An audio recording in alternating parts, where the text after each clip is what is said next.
Bravo. Belle bonjour tout le monde. Jumbo, vous êtes sur la chaîne d'Adeinka Langue et Civilisation. Alors aujourd'hui, c'est une vidéo très spéciale. Je voulais vous parler de mon changement de nom. Aujourd'hui, nous allons voir comment j'ai réussi en un mois à basculer d'Audrey à Audrey, Adeinka. Donc ça a été une démarche assez rapide. Alors, il faut savoir que pour le changement de nom, l'adjonction d'un prénom, mais en fait la procédure s'appellera toujours changement de prénom pour la France, tout au moins. Donc en fait la procédure pour rajouter un prénom, ça s'appelle changement de prénom. Donc vous allez sur le site servicepublic.fr. Ensuite vous prenez le dossier de changement de prénom et vous vous expliquez que vous gardez votre premier prénom et en deuxième ou en troisième, enfin, c'est quand vous voulez, vous rajoutez le prénom que vous voulez. Et en fait, cette procédure, pour moi, elle a duré, j'ai attendu un mois avant d'avoir mon avis, mon résultat, donc mon avis favorable. Donc il faut savoir que vous êtes entendu, donc vous avez un entretien à la mairie pour expliquer, pour étayer en fait votre dossier, pour expliquer votre démarche et vous donner aussi vos pièces justificatives et votre dossier. Et sous un délai d'un mois, à peu près, vous avez votre réponse. Moi, c'était un mois pile. La réponse s'est fait un mois pile et j'ai eu la réponse quelques jours après, un mois par courrier. Donc voilà. Il faut savoir aussi que la procédure pour rajouter un prénom passe plus au niveau de la mairie. Pour eux, c'est plus facile en fait de rajouter un deuxième prénom que de changer complètement le prénom. Mais vous pouvez aussi faire cette démarche de changer complètement votre prénom, de ne plus de rayer votre premier prénom, de changer complètement de prénom. Mais sachez qu'il sera toujours visible, c'est-à-dire en fait par exemple sur votre livret de famille, il y aura votre prénom du début, votre tout premier prénom que vous avez eu, rayé, et ensuite en bas vous avez votre nouveau prénom. Moi par exemple, j'ai mon premier prénom rayé. Et ensuite, mon premier prénom et mon deuxième prénom, malgré que mon premier prénom n'a pas changé. C'est parce qu'en fait, c'est une procédure de changement de prénom. Et donc, je ne suis plus Audrey, je suis Audrey, Adeinka. Du coup, il raye quand même le Audrey. Et en bas, vous avez Audrey, Adeinka. Ce qui fait que sur votre acte de naissance, en marge, donc c'est-à-dire à gauche de votre acte de naissance, c'est-à-dire à droite, enfin à peu près au milieu à droite, vous avez l'acte de naissance. Et en fait, à gauche, vous avez en marge, par exemple, si vous êtes marié, c'est marqué que vous êtes marié, plein de choses comme ça, des petites modifications. Toutes les modifications sont notées en marge. Et en marge, il est marqué que je me prénomme Audrey, Adeinka depuis telle date. Voilà. Donc en fait, dans votre acte de naissance, il aura toujours votre prénom d'origine, de base. Sauf que ça sera marqué en marge. Pareil pour votre acte de mariage, ça sera rayé. Par exemple, moi c'est rayé, donc c'est Audrey rayé, en bas Audrey, Adeinka. Pareil pour les actes de naissance de vos enfants, ça sera marqué en marge en fait, votre nouveau prénom. Il faut savoir aussi que si vous êtes marié, donc mariage civil, il faudra donner l'acte de naissance de votre époux, épouse.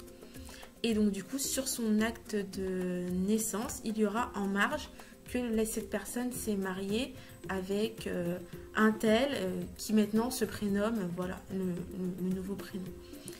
Voilà, qu'est-ce que vous avez d'autre ?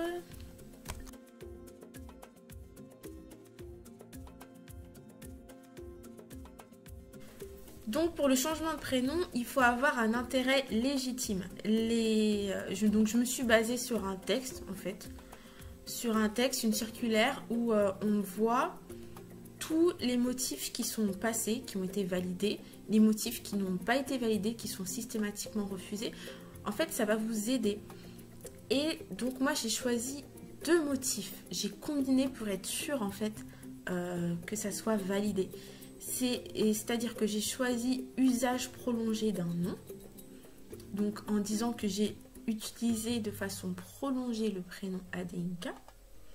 Donc ça, c'est un motif qui est valable.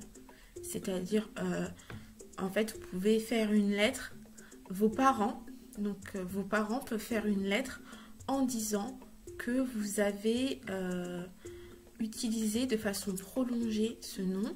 Par exemple, il faut savoir que pour des fiches de paye, le prénom, vous pouvez mettre le prénom que vous voulez parce qu'en fait, en vrai, pour une fiche de paye, ce qui compte, c'est le numéro de sécurité sociale. Le prénom ne compte pas vraiment en vrai. Des fois, il y a des personnes qui peuvent avoir des fiches de paye avec le prénom qu'ils préfèrent utiliser. Ou si dans une association, on vous appelle par tel prénom, donnez en fait des pièces justificatives. Donc, moi, c'était un courrier de mes parents. Une attestation signée avec la date, je sous-signé, l'adresse des parents, la photocopie de la carte d'identité des parents. Ensuite, vous expliquez aussi pourquoi.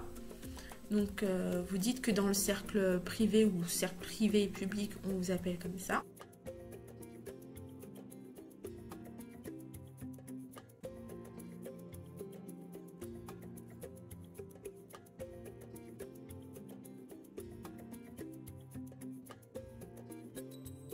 Il y a le motif perpétuation d'une coutume familiale. Donc j'ai utilisé aussi ce motif. Donc j'ai utilisé le motif, il faudra bien, en fait dans le dossier vous avez le motif, vous expliquez. Vous pouvez même mettre le nom de la circulaire en fait. Vous aurez ce document-là, je vais vous le mettre en pièce jointe, vous allez le voir. Et en fait j'ai choisi le motif perpétuation de la coutume, d'une coutume familiale et aussi le motif usage prolongé du nom. Donc là, en fait, vous pouvez choisir une coutume familiale. Donc par exemple, dans certaines ethnies, il y a une cérémonie à la naissance où on attribue un nom à l'oral, un nom en plus, un nom qui définit un statut, une destinée, quelque chose.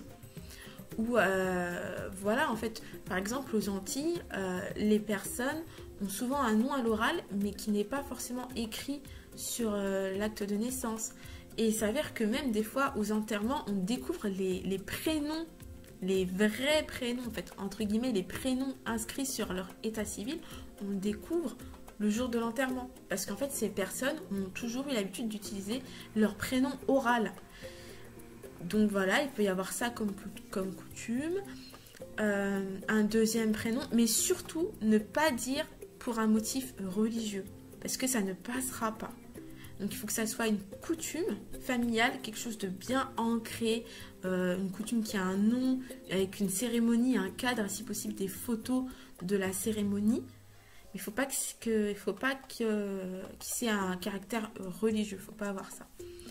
Donc plutôt un caractère, un aspect sociétal en fait, familial, de transmission.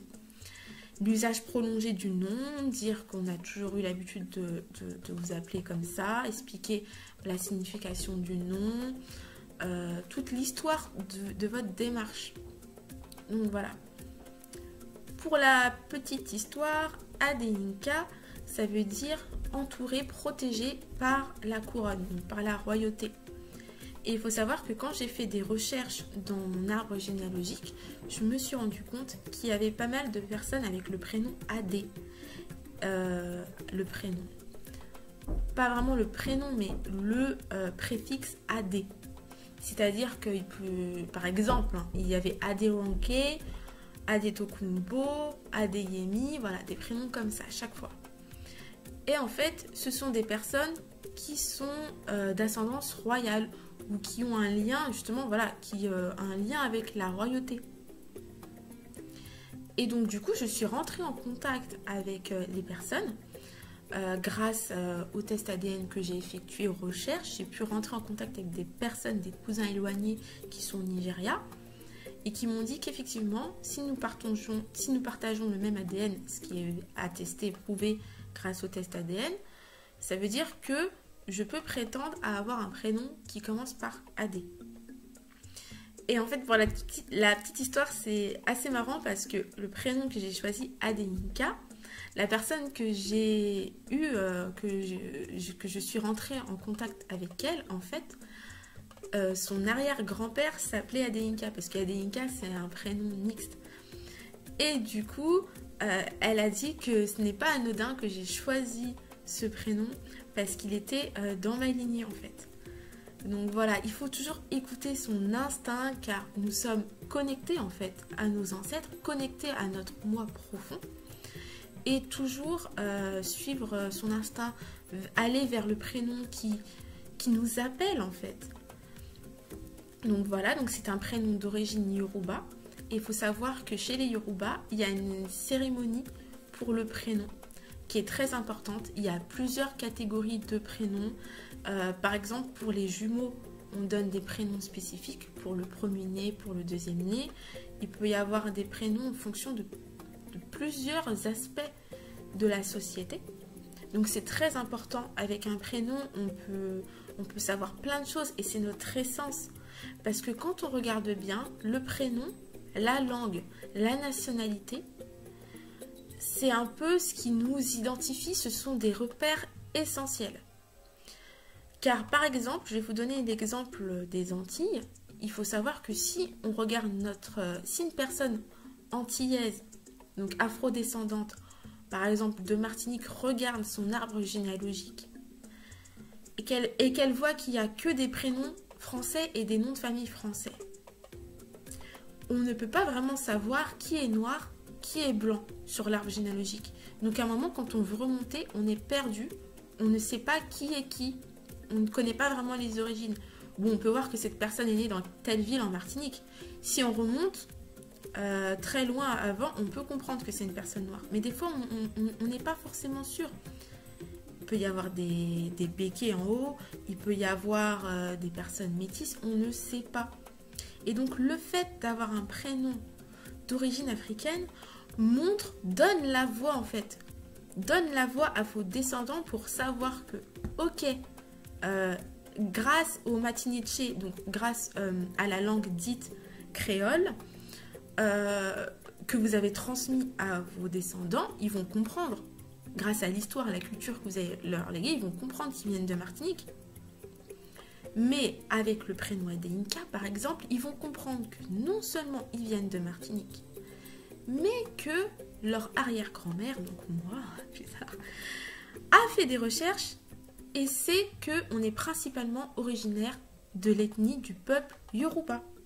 Ça donne des indices parce que ce qui nous a été enlevé pendant l'esclavage, on peut le rétablir avec nos recherches, avec les prénoms, avec des indices qu'on laisse, les langues qu'on apprend, qu'on transmet à nos enfants. Un exemple, par exemple. J'ai fait plusieurs tests ADN. Il y a des tests ADN qui s'avèrent assez véridiques, assez justes, et il y en a qui ne sont pas précis. Je vais vous donner un exemple. Par exemple, le test MyHeritage indique que je suis tant % ibère, ce qui est complètement faux et vérifiable. Parce que, en fait, tous les autres tests ADN montrent que ce pourcentage-là correspond à un pourcentage anglo-irlandais. Et ça, c'est vérifiable. Comment c'est vérifiable? Déjà, de par la connaissance de ma composition familiale, mais aussi mon arbre généalogique. Parce que dans mon arbre généalogique, on voit plein de personnes qui ont des prénoms, des noms anglo-saxons et qui sont nés toujours dans le même endroit, en Irlande et aussi en Angleterre. Et ça, à chaque fois qu'on remonte. Et qu'il n'y a jamais aucun prénom espagnol, aucun prénom portugais, aucune personne née en Espagne, aucune vraiment personne, aucun lien avec l'Espagne. Et en plus, dans ce test ADN-là, ce qui est marrant, c'est que ça me met ibère, mais en plus, ça me trouve des correspondances qu'avec des cousins, noirs évidemment, mais là je parle de la partie anglo-irlandaise, qu'avec des cousins qui viennent d'Angleterre, d'Irlande, avec des noms, des prénoms anglais-irlandais. Aucun cousin ibère, donc espagnol, portugais. Donc c'est là aussi que quand vous voyez que certains tests ADN ne sont pas forcément justes, c'est là qu'on voit que le nom, le prénom, la langue, l'endroit où on vit, c'est vraiment très important parce que ça va nous donner des pistes, des indices. Et le fait de gommer notre héritage en parlant une langue par exemple comme le français, en ayant un prénom, un nom français, ça nous limite en fait. Ça nous limite dans notre identité et dans nos repères. Donc c'est vraiment important de laisser une trace. Parce que déjà, le peuple... Savez-vous que dans certains pays africains et certains pays asiatiques, avant de nommer un enfant, on consulte les astres pour savoir des fois quel ancêtre va se réincarner ou pour savoir quel est le prénom qui va définir le plus l'enfant en fonction de plein de critères. Et ceci est très important car on ne donne pas un prénom au hasard. C'est un peu comme ce prénom donne vraiment le pas sur la destinée de l'enfant. Et un prénom, c'est quelque chose qui n'est pas anodin. C'est pour ça que choisir un prénom au hasard dans un calendrier, parce qu'on vous a dit qu'il faut que votre enfant ait un prénom français, ce n'est pas forcément la bonne démarche à avoir. Se poser des questions, pourquoi je donne ce prénom? Quel impact il y a derrière ce prénom? Qui a porté ce prénom? Est-ce qu'il y a des personnes qui ont porté préjudice à la communauté de la personne qui va naître, ont porté ce prénom? En fait, un prénom, ce n'est pas anodin. Ça a une empreinte sur la personne, une empreinte énergétique. Il y a plusieurs détails qui m'ont amené vers le prénom Adeyinka. Il faut savoir que mon prénom occidental, donc mon prénom Audrey, signifie noble. J'ai grandi dans une ville. La signification de cette ville signifie couronne de chêne, entourée de chêne. Donc ça veut dire qu'en fait c'est entouré par une couronne de chêne. Donc il y a cet aspect de couronne. Et en fait, j'étais censée m'appeler Stéphanie. Et au final, c'est ma petite sœur qui s'appelle comme ça. Mais Stéphanie, ça veut dire couronnée. La signification du prénom, ça veut dire couronnée. Donc, c'est-à-dire qu'en fait, j'ai grandi toujours entourée par cette notion de couronne, noble. Les premiers prénoms par lesquels j'étais attirée quand j'ai essayé de trouver un prénom Yoruba, c'était les prénoms qui commençaient par Adé. Et il faut savoir que Adé, c'est un préfixe royal qui signifie royauté. Cet aspect de couronne. Donc j'étais instinctivement attirée par ça. Et AD, ADE, ce sont aussi les 3 premières lettres du prénom de ma mère. Donc c'est-à-dire que j'ai toujours été entourée par ça. Et le fait que Adeyinka, c'est un prénom, tout de suite quand je l'ai vu, ça m'a parlé, ça m'a attiré, ça m'a plu. Et la signification veut dire entourée, protégée par la couronne, ça fait sens. Donc tout naturellement, je l'ai pris. Et le fait que ma cousine éloignée du Nigeria, par lequel je suis entrée en contact par le biais des tests ADN que j'ai fait, m'a confortée dans ce choix en disant que c'est un choix logique, légitime et qu'elle avait un arrière-grand-père qui s'appelait comme ça. Pour la petite histoire, cette cousine s'appelle Adetokunbo et Adetokunbo, ça veut dire la couronne revient d'outre-mer. Ce qui est assez marrant, car je suis issue d'outre-mer en fait. Et c'est comme si moi, j'essayais de revenir à mes origines, c'est exactement ce que je fais. Et c'est comme si c'était encore un indice de plus pour que je choisisse ce prénom. Donc la petite morale, écoutez toujours votre intuition. Et donc, une fois que j'ai rempli mon document, ma demande de changement de prénom, que j'ai rassemblé toutes les pièces justificatives, donc c'est-à-dire que j'ai donné l'original de l'acte de naissance de mon époux, acte de naissance des enfants si vous en avez, votre acte de naissance, photocopie, voilà, plein de choses comme ça, toutes les pièces qui sont demandées. Les pièces justificatives, par exemple la lettre de mes parents qui atteste pour l'usage prolongé du nom, le document explicatif de la coutume familiale, voilà, toutes ces pièces-là, j'ai pris rendez-vous à la mairie pour avoir le droit pour prendre une date pour déposer mon dossier. Et ce jour-là, du coup, vous avez un entretien avec les personnes. Ce jour-là, il y avait 2 personnes. Les gens ne se rendent pas compte qu'un prénom et qu'un nom, c'est ce qui reste à vie, c'est ce qu'on a. Par exemple, lorsqu'on meurt, sur une tombe, sur le cercueil, il n'y a que le nom, le prénom et les dates à minima. C'est-à-dire que vous n'êtes qu'un numéro, vous n'êtes qu'un nom en fait. Même quand vous allez à l'hôpital, le bracelet qu'on vous met, c'est votre nom, votre prénom, des fois votre date de naissance. C'est-à-dire c'est vraiment quelque chose qui vous définit, c'est le premier truc. Par exemple, quand on a créé quelque chose, on le nomme. Quand on adopte un animal, on le nomme. Nommer, c'est être nommé, c'est exister. Donc en fait, exister à travers la culture de quelqu'un d'autre, c'est difficile.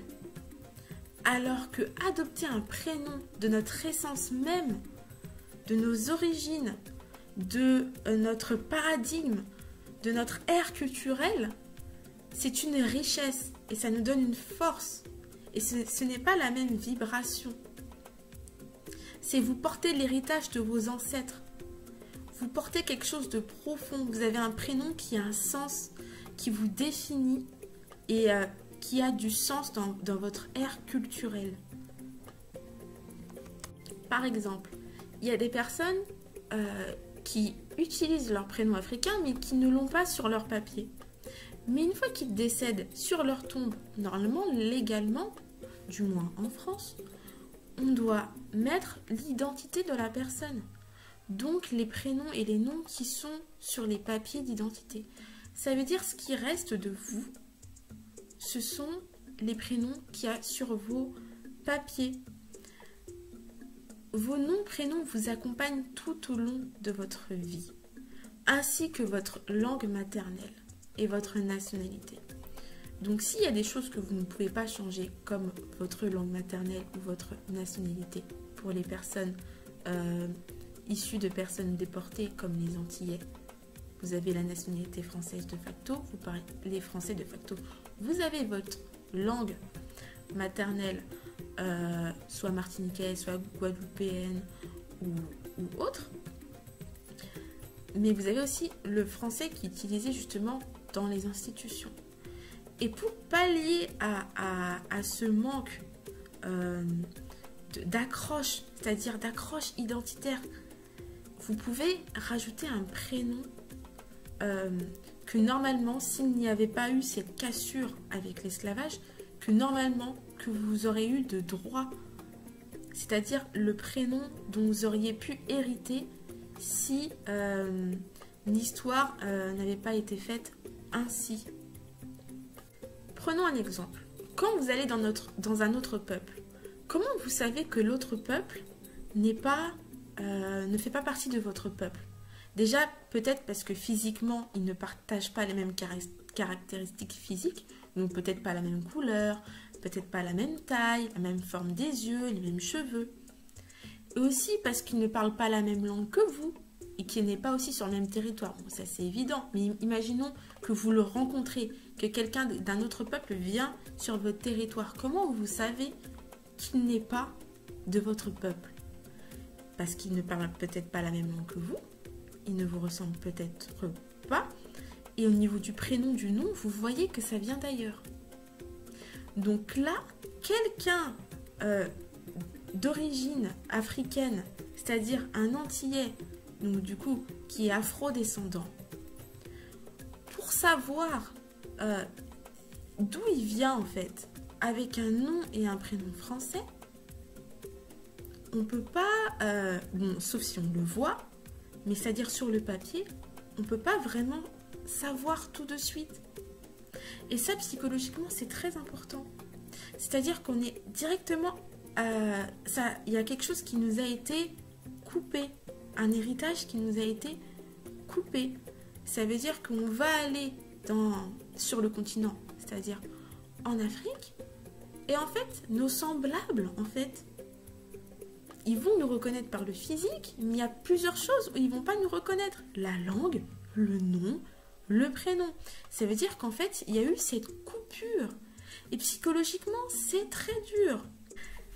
Et en fait, du coup, je peux utiliser dorénavant mon deuxième prénom pour plusieurs choses. Mais par contre, il faut savoir que si vous voyagez à l'étranger, sur vos billets d'avion, il est plutôt conseillé d'utiliser votre premier prénom.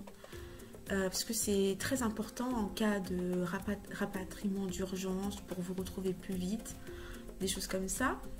Mais c'est vrai que je suis assez satisfaite parce que ce prénom africain, je peux l'utiliser dans plusieurs contextes. J'ai essayé de l'utiliser le plus souvent possible et je me sens, en fait, en utilisant ce prénom, je sens que je suis rattachée vraiment à une communauté, à mes ancêtres, que je me reconnecte vraiment à mon moi profond. Et ce qui est bien, c'est que ça me pousse encore davantage à continuer mon apprentissage du Yoruba. Donc, en fait, en apprenant la langue Yoruba, j'apprends beaucoup de choses, en fait, sur l'histoire de mes ancêtres. Et j'arrive aussi, des fois, à voir les similarités qu'il y a avec ma langue martiniquaise.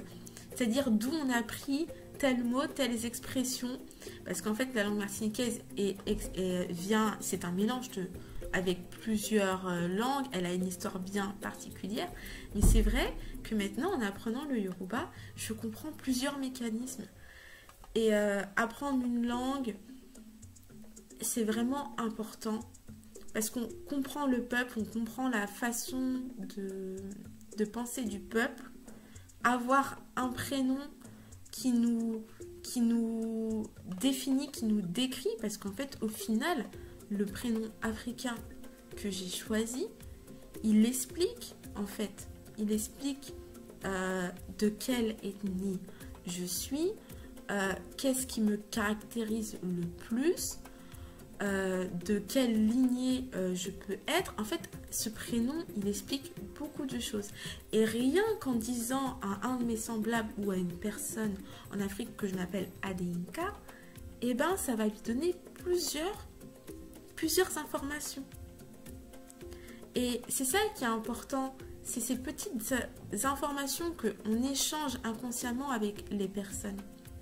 Donc voilà, je vous invite vraiment à faire des recherches sur vos origines, sur vos ancêtres, à faire des recherches généalogiques, donc avec votre arbre généalogique, et des recherches ADN aussi si vous êtes pour, mais toujours bien coupler les deux, et toujours essayer de faire plusieurs tests ADN. Je vous ferai une vidéo sur les tests ADN, sur mon expérience, prochainement. Donc restez connectés, abonnez-vous, cliquez sur j'aime si vous avez aimé la vidéo et je vous remercie. Au dabo.